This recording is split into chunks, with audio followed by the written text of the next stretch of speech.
Welcome back to my class, guys. We're talking about algebraic expressions again today. And today we're going to dig a little bit deeper into what we can do with algebraic expressions. So at the top of our page, remember we have our notes book out because if Mrs. Rodriguez is writing, then that means you're writing. And so at the top we're going to write algebraic expressions continued, and I'm just going to abbreviate it. All right, so we have our title, and so we're going to dig right in to working with our expressions, and we're going to do that by learning to simplify our expressions. So first of all, let's simplify this expression. So we're going to simplify.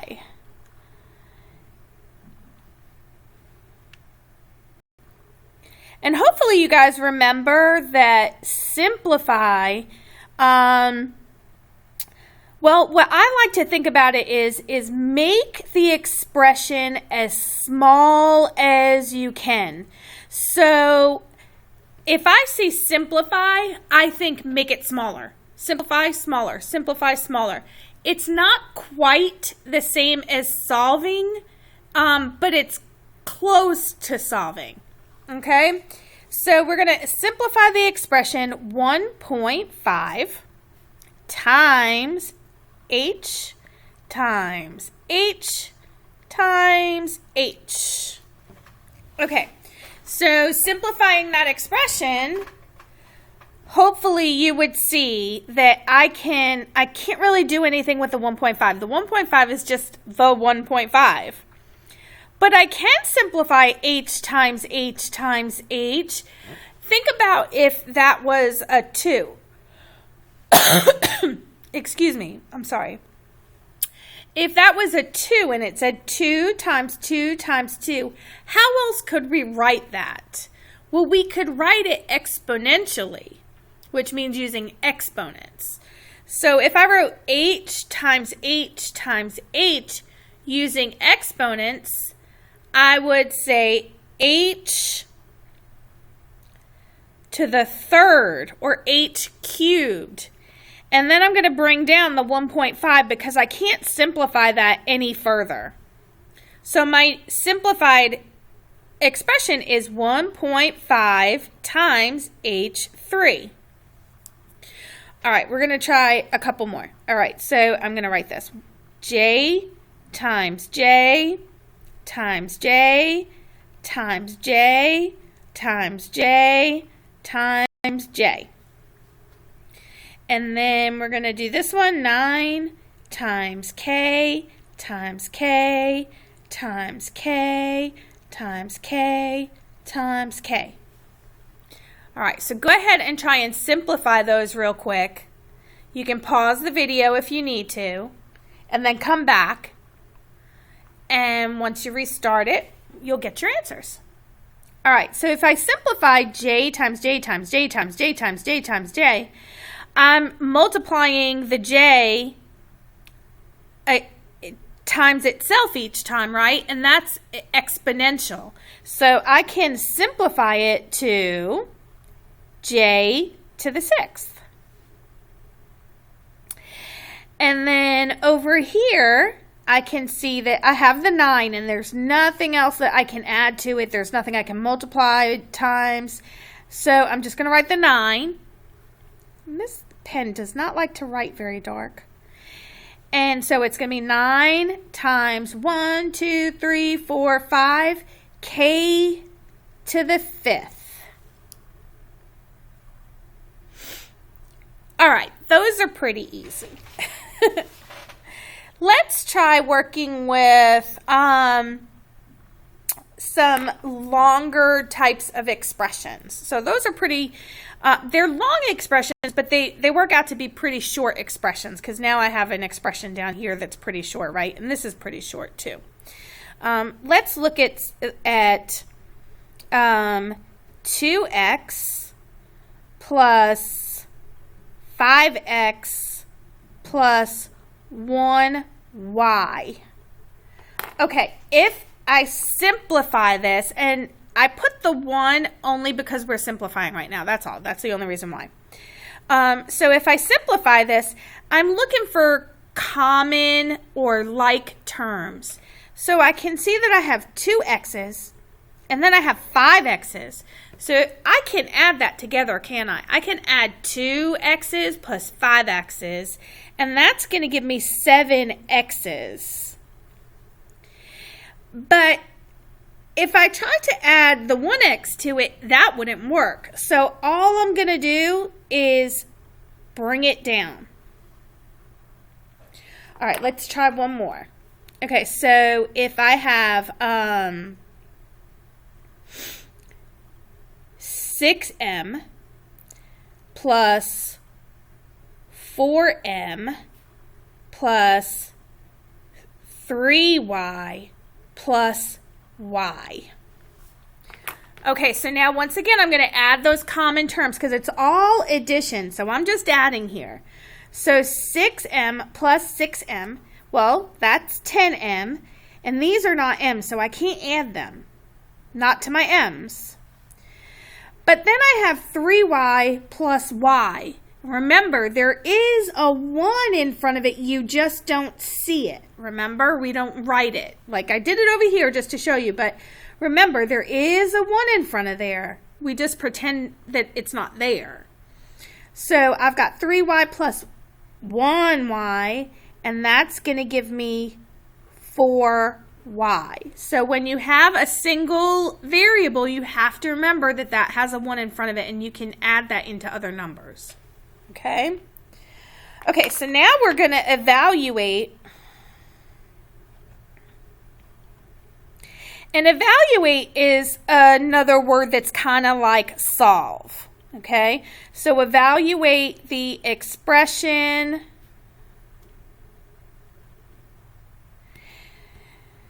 3x minus 14. And in order to solve it, because you're like thinking to yourself right now probably, how am I going to solve it? I don't know what x is. When x equals 5. So the question is, how can I use the value of x? That's my question for you. How can I use the value of x? What is it telling me to do when it says when x equals 5? What do you think I need to do? Well, the answer, hopefully you're thinking switch the 5 into where the x is. Yes, and the correct way to say that is substitute. Substitute. So I take the 3 and I'm multiplying it by 5 because that's what 3x is. It's 3 times x. So 3 times 5 minus 14. Now I just work it like order of operations, basically. 3 times 5 is 15 minus 14. 15 minus 14 is 1. And there is my answer. Okay, so now I'm going to give you a couple to evaluate. And you're going to work them on your own. So you'll pause the video. And then when you're done, you're going to hit play again. And we'll see if, you are solving them correctly. When y equals 6. So the first one is 5y plus 1.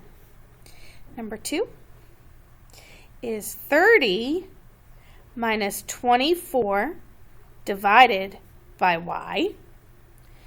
And the third one is y squared minus 7. And then the fourth one, 4 problems for you, is 1.5 plus y squared. All right, so go ahead and pause the video, work those problems out. Remember, you're substituting in your 6 for your variable, and then come back and we'll see how you did. Okay, so hopefully you're coming back and you've worked out these problems.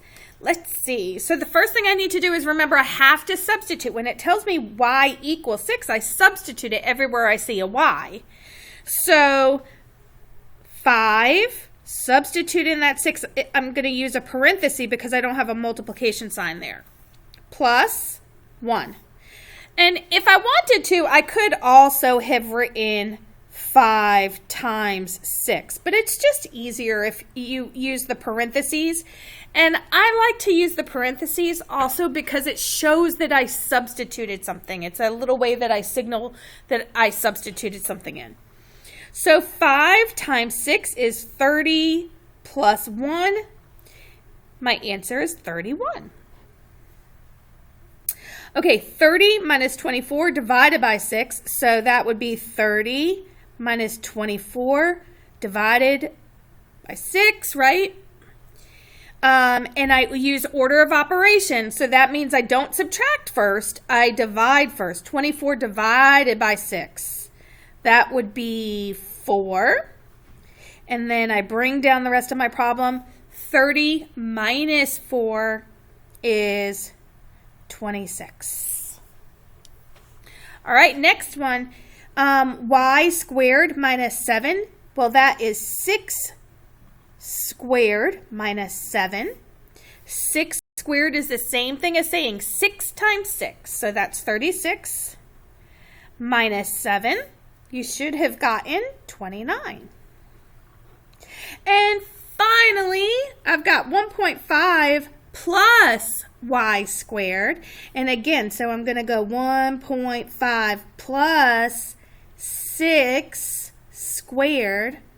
6 times 6 is 36.